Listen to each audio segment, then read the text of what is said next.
আসসালামু আলাইকুম। আমরা মাছে ভাতে বাঙালি। মাছ আমাদের অনেক পছন্দের একটি খাবার। তবে চাইলেই যে কেউ সঠিকভাবে মাছ রান্না করতে পারে না। তাই আজ নতুনদের জন্য একটা মাছের রেসিপি করে দেখাবো। এই রেসিপি ফলো করে যে কেউ পারফেক্ট স্বাদে মাছের তরকারি রান্না করতে পারবেন। ব্যাচেলার ও প্রবাসী ভাইয়েদেরও অনেক কাজে আসবে এই রেসিপিটা। এক রেসিপি ফলো করেই আপনারা যে কোনো মাছ রান্না করতে পারবেন। আমি এখানে রুই মাছ নিয়েছি। মাছগুলো আমি ভালোভাবে ধুয়ে পানি ঝরিয়ে নিয়েছি। তো আমি এখন মাছগুলোতে দিয়ে দিচ্ছি হলুদের গুঁড়া, ঝালের গুঁড়া, জিরার গুঁড়া, ধনিয়ার গুঁড়া ও লবণ। 1 টেবিল চামচ রসুন বাটা দিয়ে মাছটা আমি ভালোভাবে মেখে নিব, যাতে প্রত্যেকটা মাছের গায়ে মশলাটা ভালোভাবে মেখে যায়।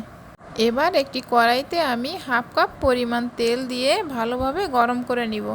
তেল অবশ্যই ভালোভাবে হাই হিটে গরম করে নিতে হবে। তেল ভালোভাবে গরম করে এখন মাছের পিসগুলো দিয়ে দিচ্ছি। তেল কম গরম হলে কিন্তু মাছগুলো প্যানের তলায় লেগে যাবে এবং উল্টাতে সমস্যা হবে। মাছগুলো ভেঙে যাবারও সম্ভাবনা থাকবে।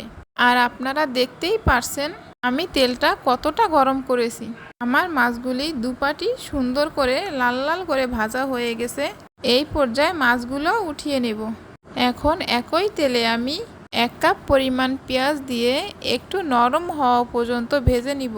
এখন এর মধ্যে দিয়ে দিব 4 টেবিল চামচ পেঁয়াজ বাটা, 2 টেবিল চামচ রসুন বাটা, পরিমাণ মতো লবণ, 1 টেবিল চামচ হলুদের গুঁড়া, 1 টেবিল চামচ ধনিয়ার গুঁড়া, 1 টেবিল চামচ জিরার গুঁড়া ও পরিমাণ মতো ঝালের গুঁড়া, 3 টেবিল চামচ ব্লেন্ড করে রাখা টমেটো, 4-5টা কাঁচা ঝাল। এখন নেড়ে মশলাগুলো ভালোভাবে কষিয়ে নিব। আর হ্যাঁ, কাঁচা ঝাল কেটে দিলে ফ্লেভারটা খুব ভালো আসে। আমার মশলাটা খুব ভালোভাবে কষানো হয়ে গেছে। এখন একে একে আমি মাছগুলো দিয়ে দিব। এখন পরিমাণ মতো পানি দিয়ে হালকা করে মাছটা একটু নেড়ে চেড়ে চুলার আঁচ হাই হিটে দিয়ে রান্না করে নিব। আমার মাছটা প্রায় রান্না হয়ে আসছে। এই পর্যায়ে আমি 1 টেবিল চামচ ভাজা জিরা মশলার গুঁড়ো মাছের উপরে ঘুরিয়ে ঘুরিয়ে আমি দিয়ে নিব, যাতে পুরো মাছে ভালোভাবে মিশে যায়। আমার মাছ রান্না কমপ্লিট।